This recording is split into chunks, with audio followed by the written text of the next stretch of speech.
Hi, my name's Taylor Toby. I'm an OpenSciEd teacher and facilitator, and I'm going to walk you through Lesson 6 of the 8.4 unit, Earth and Space. What I really like about this unit is it's more of an investigative approach to the phases of the moon rather than the more traditional memorization that students usually get. I find that they better understand the relationship between the Earth, Sun, and the moon and remember it better. So how did we get to this lesson?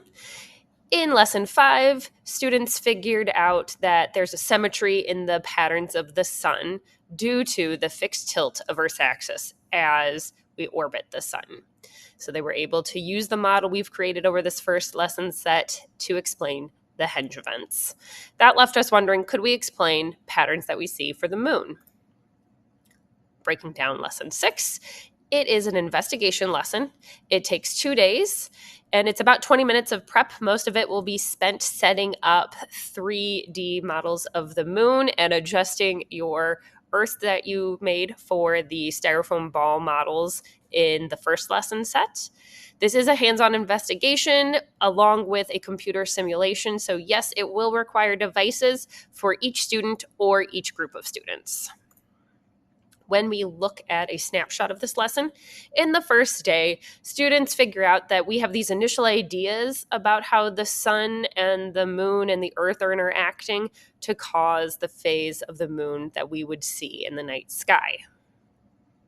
But we need some more information. We aren't quite sure about what exactly is happening to cause the overall pattern.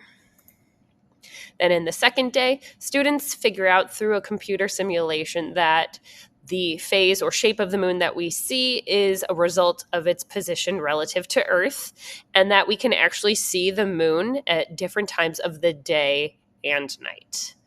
And we end up wondering, are there other things, other interactions that are happening between the Earth and the sun and the moon? What do we end up figuring out in this lesson? We figure out that people across time and across cultures have been studying the moon and noticed these patterns, that light from the sun shines on half the moon, and that the shape of the moon that we see is dependent upon how much of that lit side of the moon we can see from Earth. Let's take a look at some key moments in Lesson 6.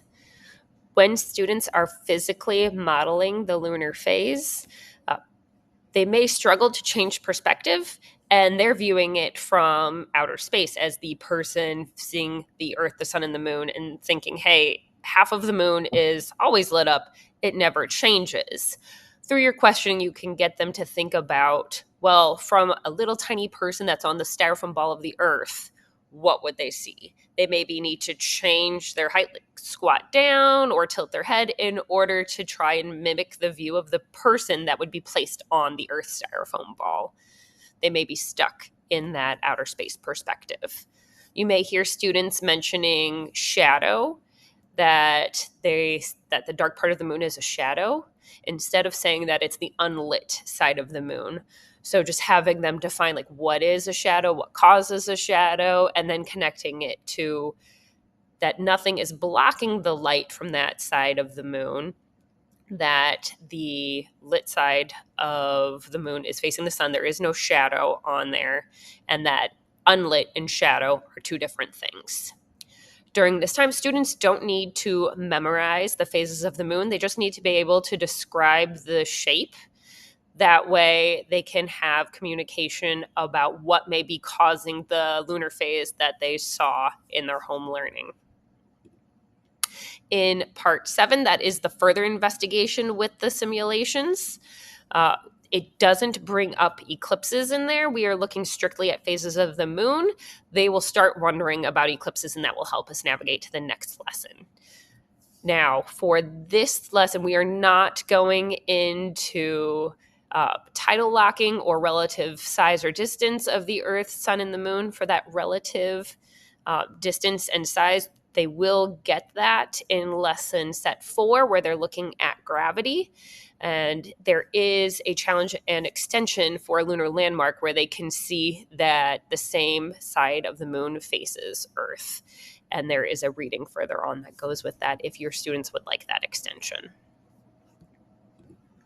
This simulation will give the names of the lunar phases. It's not required that students memorize it, but if they do want to use those terms, add it to your word wall and come up with a class definition for what those words mean so you can connect the description to the word so they understand what you mean when someone is saying gibbous or quarter.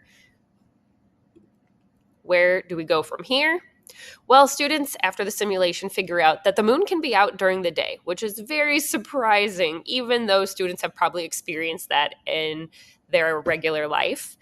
But we just have such a fixed connotation of moon with nighttime that this is something that's really surprising for students. And so we wonder, can the moon affect what we see of the sun? And that leads us to eclipses in lesson 7. Some material management tips and tricks.